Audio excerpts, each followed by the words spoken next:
Indonesia చైనాల మధ్యన యుద్ధ వాతావరణం నెలకొంది. ఒక పక్కన జపాన్తో యుద్ధ వాతావరణం మధ్యన ఇండోనేషియాకి చైనాకి మధ్యన కూడా యుద్ధ వాతావరణం ఉంది. ఎందుకంటే అక్కడ సముద్ర జలాల్లో మాది అని ఇండోనేషియా చెప్పే, జపాన్ది అని చెప్పేటటువంటిది.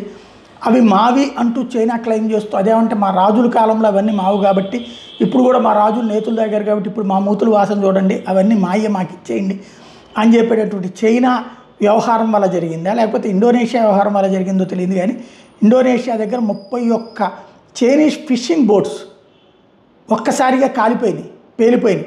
అండర్ వాటర్ స్క్రాప్ మెటల్ ద్వారా ఇది జరిగింది అన్నటువంటి తేలింది. బీజింగ్ దీని మీద చైనా ప్రభుత్వం తీవ్ర ఆగ్రహం వ్యక్తం చేసింది.